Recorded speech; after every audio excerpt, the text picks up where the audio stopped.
Hey guys, welcome to the fifth chapter, The Snake and the Mirror. Just like any other chapter, we'll first discuss who exactly is our author. Vaikam Muhammad Bashir is the author, and he's also known as Baipore Sultan. He was an Indian independence activist and he was also a Malayalam writer. Talking about the theme of the story, this is a humorous narrative. That is, it's a really funny narrative where the author is just describing it in a really funny way about human ignorance, arrogance, and how different people have different kinds of irrelative or maybe really funny fears and how they actually encounter them and how it affects them. Let's just start with the chapter. Has a snake ever coiled itself around any part of your body? A full blooded cobra? All of us fell silent. The question came from the homeopath. The topic came up when we were discussing snakes. Now, what is the scene? The first scene, how the story is starting is that there is a room full of people. They are discussing about snakes. Then one person gets up and asks this question: that have you ever seen that a snake is just rounded up and it's covered your body part, and that to a full cobra, that is a full size cobra, adult cobra. We listened attentively as the doctor continued with his tale.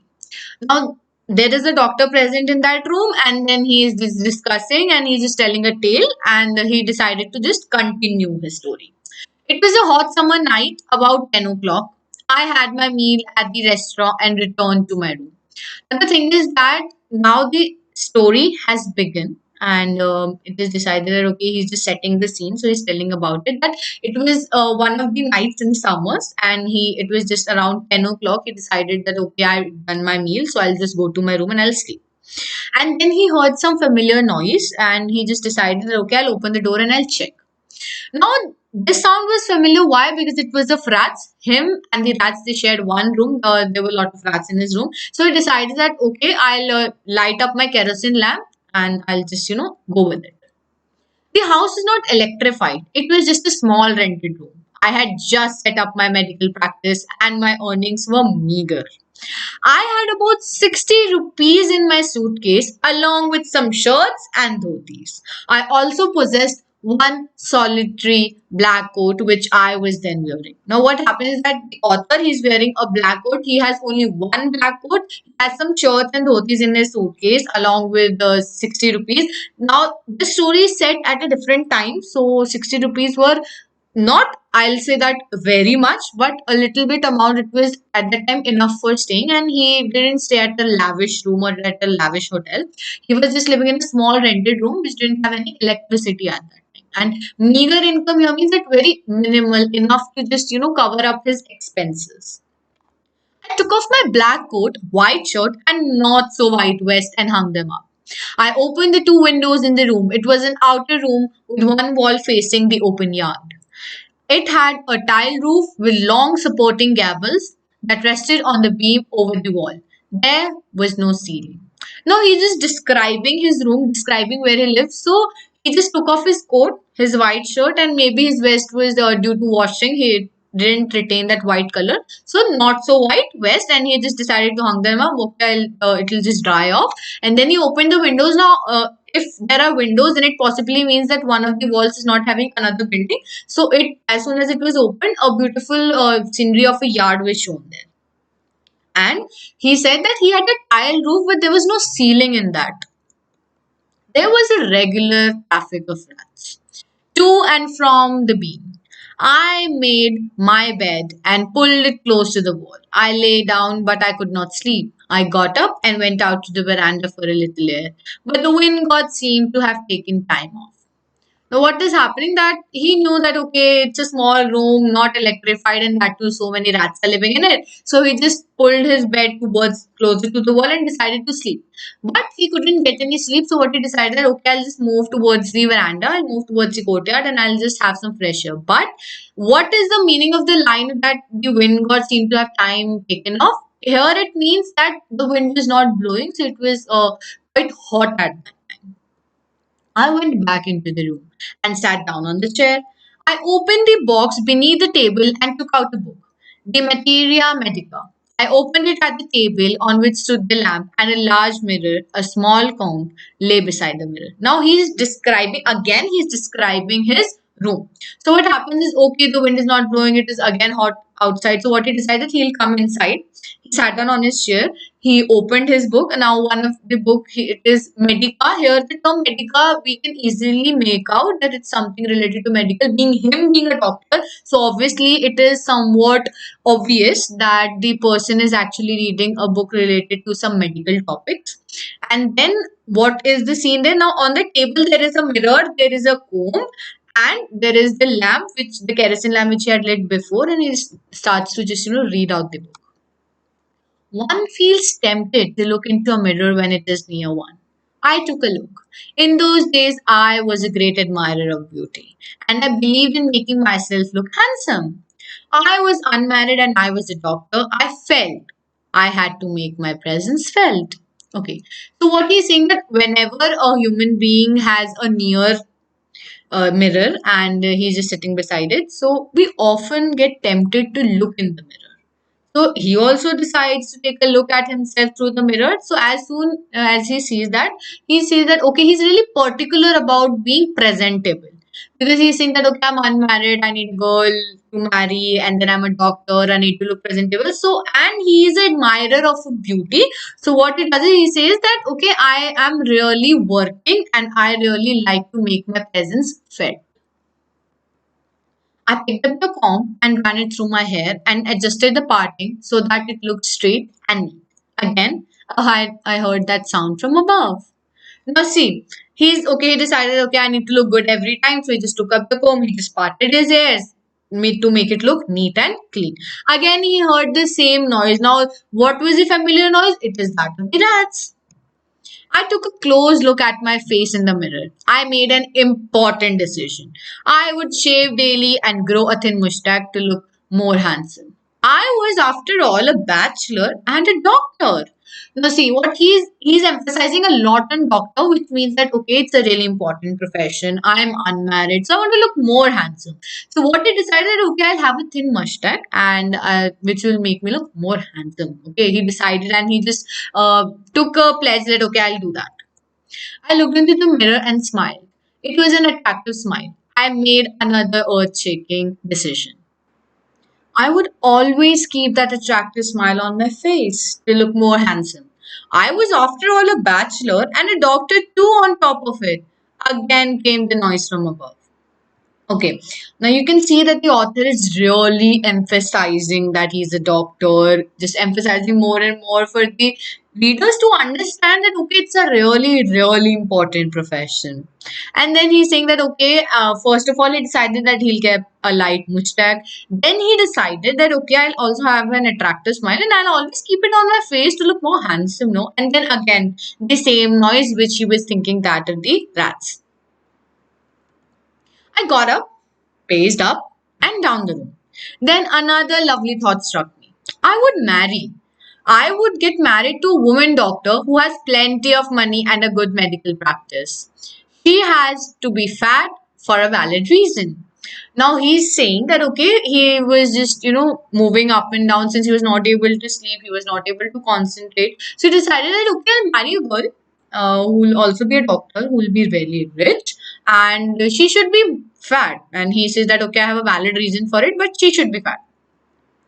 If I made some silly mistake and I needed to run away, she should not be able to run after me and catch me. With such thoughts in mind, I resumed my seat in the chair in front of the table. Now, see, when we were talking about the theme of the story, I mentioned that it will be somehow humorous. So now, see, he wants a fat wife so that whenever he did some silly mistake, she would not be able to run after him to beat him up. And then he was thinking all about this. There was no more sounds from above. Suddenly, there came a dull thud, as if a rubber tube had fallen to the ground. Surely nothing to worry about. Even so, I thought I would turn around and take a look. Now, what he meant was that the sound from the rats, which he was supposedly thinking that those were rats only. So it stopped, and then it came a small, silly, or a small, or a really light sound came. Now it somewhat sounded like okay, the rubber tube might have fallen, but still they also decided like it's all right to actually check upon what exactly made the sound.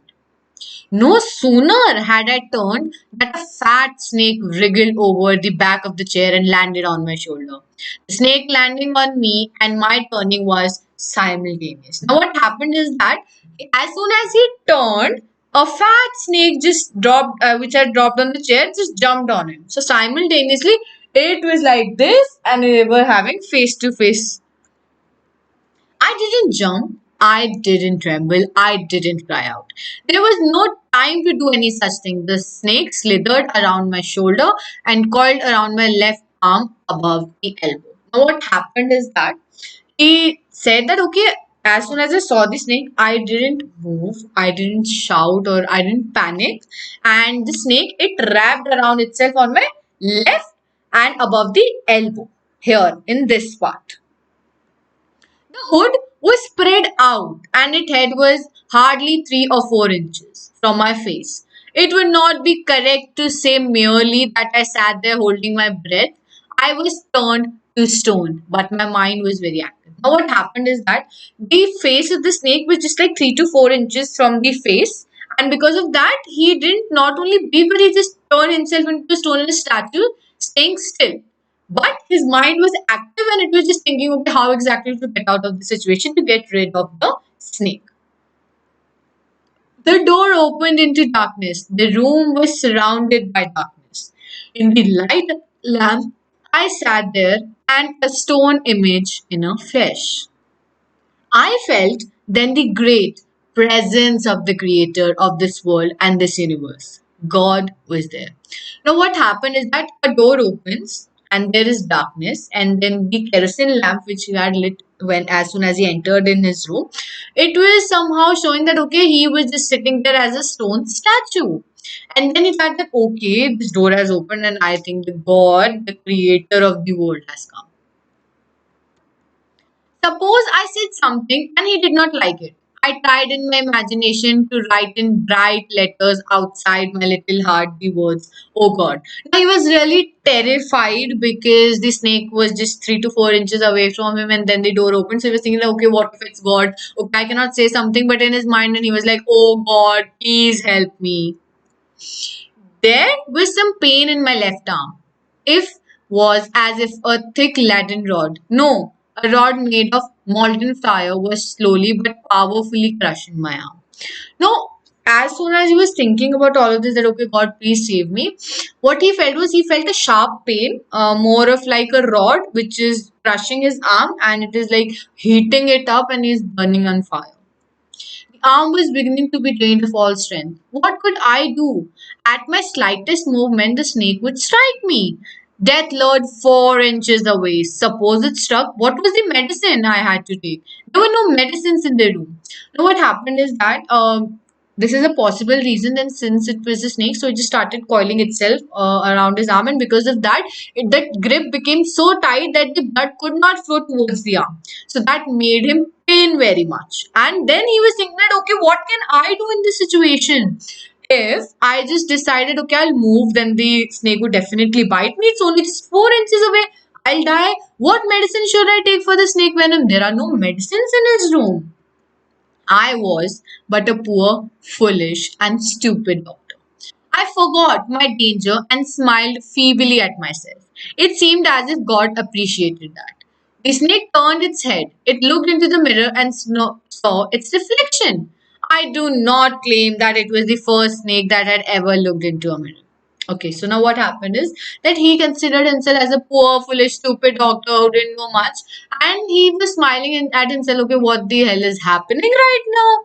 What is happening? Then the snake, it turned his head, and since I hope you remember in the beginning of the story, I had mentioned that there was a mirror. The author mentioned that there's a mirror and a comb on the table. So in that mirror, the snake just turned and looked at his reflection. Now, author is saying that okay, I'm not claiming that the snake which was on my arm was the first snake to look into his or her reflection in the mirror. But it was certain that the snake was looking into the mirror. Was it admiring its own beauty? Was it trying to make an important decision about growing a mustache or using eyeshadow and mascara or wearing a vermilion spot on his forehead? Okay, now what happened is as soon as the snake turned his head and he was just facing on the mirror, so then author is thinking, okay, what exactly is he looking into the mirror? Why? Why is the snake looking like that? Is he thinking about growing a mustache, applying some mascara, or maybe a vermilion spot or something like that? Was it admiring his own beauty? Now that was a real question. I did not know anything for certain. What sex was the snake? Was it male or female? I will never know, for the snake unwound itself from my arm and slowly slithered on my lap. Now, what happened is that after he saw that, okay, the snake is looking in the mirror, then the snake just unwinded itself and it just fell on his lap, slided thoroughly. And obviously, since it's a snake and he was a doctor, not someone who dealt with animals, so he wasn't aware of which sex was the snake. From there, it crept onto the table and moved towards the mirror. Perhaps it wanted to enjoy its reflection at close quarters. Now, see in the image, it is very clear, and you can see that what the snake did was then from his lap, he moved towards the table and he sat there peacefully in front of the mirror. And now, author here thinks that okay, he wanted to enjoy his reflection. I was no mere image cut in granite. I was suddenly a man of flesh and blood. Still holding my breath, I got up from my chair. I quietly went out through the door into the veranda. From there, I leapt into the yard and ran for all I was worth. Now, what happened is that as soon as the snake glided and sat there on the table in front of the mirror, the author, earlier he was sitting still because the snake could have bitten, so he was considering himself as of made of stone. So now he's saying that okay, suddenly I became man of flesh. I did not breathe. I just quietly got up so that the snake would not get to know any kind of vibration that someone is there. And then he just ran outside from the veranda into the yard, and then he just ran for his life. Phew! Each of us heaved a sigh of relief. Somebody asked, Doctor, is your wife very fat? No, the doctor said. God willed otherwise. My life companion is a thin, reedy person with the gift of a sprinter. Now, see, the doctor who actually encountered the snake, now sometime later he's telling a story to everyone, and everyone was like okay, they sighed in relief that okay, the snake did not bite the doctor and it was fine. So then his people to whom he was expressing the story, they are asking that okay, is your wife fat? So then he was like, no, no, my wife is not fat, rather she's thin and she's like, ever ready to just run. Someone else asked, Doctor, when you ran, did the snake follow you? The doctor replied, I ran and ran till I reached a friend's house. Now, see, again, a next question on the same story that, okay, doctor, since you ran, do you think the snake followed you? So he was like, okay, no, no, I didn't stop at all to check that out. I just ran towards my friend's place. Immediately, I smeared oil all over myself and took a bath. I changed into fresh clothes. The next morning at about 8:30, I took my friend and one or two others to my room to move my things from there. Now see what happened is as soon as he went, okay, since the snake had wrapped around himself, so he just oiled himself up. He took a bath and the next morning around 8:30, he took one or two people together with him so that he could just take his things, whatever was his belongings there in the room, and just come. But we found we had little to carry. Some thief had removed most of my things. The room had been cleaned out, but not really. What the thief had left behind was one thing as a final insult. What was that? I asked. Now the doctor is saying that okay, as soon as I went back, there was nothing much to carry, and most of the things were just stolen by the thief, and there was only one thing which was left as an insult. Now everyone was asking, "What was that, doctor?" The doctor said, My vest, the dirty one. The fellow had such a sense of cleanliness. The rascal could have taken it and used it after washing it with soap and water. Now the doctor was just simply mentioning that okay, my dirty vest was left, and he was just sent it like okay, he kept it there. Even the thief is so cleanliness perfect. He was just wanted to show the owner that okay, whatever filthy thing you have left at the room, that I'll leave and I'll take only the clean things. Did you see the snake the next day, doctor? The doctor laughed. I've never seen it since. It was a snake which was taken with its own beauty. Now see, what here the author here means is that now the people who were listening to his story, they just asked that, okay, did you saw that snake? Did you just actually see that snake again the next day? So then doctor mentioned that no, I did not see that snake ever again, but that was a snake who became so captive into its own beauty that he just forgot. And that's the meaning of the term in the end. Now, let's look into the key terms. Now, gable is the upper part of the wall below a sloping roof. Meager is means small in quantity. Taken with here means attracted by. Now, let's get to the questions. First question. This sound was a familiar one. What sound did the doctor hear? What did he think it was? How many times did he hear it? When and why did the sound stop? Now see, these are here in one question. We are dealing with four different questions. So let's just start analyzing and then just start answering one by one. What sound did the doctor hear? Now here we can answer that doctor was very familiar that he shared the room with the rats. So he thought that he was hearing the sounds of the rats. What did he think it was? We can say that okay, a familiar soft sound, and then there was a thud, and then it was because of the rats. That answers two of our questions. How many times? Now he heard 3 to 4 times since it was mentioned when he first entered, then when he was pacing up and down in the room, then when he saw himself in the mirror, and the fourth one was when he was deciding that okay, after Mushtaq I have an attractive smile, so I'll smile a lot. When and why did the sound stop? So the sound stopped after some time, as soon as he heard a loud thud, because of the snake which was present in the room. Next question. What two important and earth making decisions did the doctor take while he was looking into the mirror? Now, important and earth shaking, there were only two. First of all, that he'll grow a thin mustache because he wanted to look handsome, and second, he had an attractive smile, so he wanted to keep it always in again in order to look handsome. Now, the third and the last question. I looked into the mirror and smiled, says the doctor. A little later, he says, I forgot my danger and smiled feebly at myself. What is the doctor's opinion about himself? One, when he first smiles. Second, he smiles again. How do his thoughts change in between and why? Let's just answer this now. So, when he first smiles, he's smiling upon how he appears and how he wants to appear. The second time when he smiled was when he was smiling on his destiny. Now the last question here is that how do his thoughts change in between and why? So his thoughts change as soon as the snake lands on his shoulder, because earlier he was smiling and he wanted to look handsome. He was planning his looks, how he should be presentable, how his future wife should be, and then suddenly he was about to lose his life to death. This was the change which happened. Thank you for joining in. Let's just quickly move to the next video and have a quick revision about the chapter. Hey guys, let's have a quick revision of chapter 5 part 1.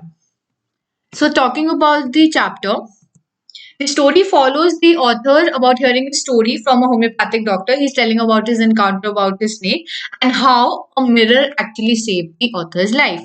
The doctor is speaking about how admired he found himself, how he thought that it was always important to be presentable, how he found that being a doctor is really important, and growing a mustache or smiling forever was somewhat he decided about himself when he was looking in the mirror.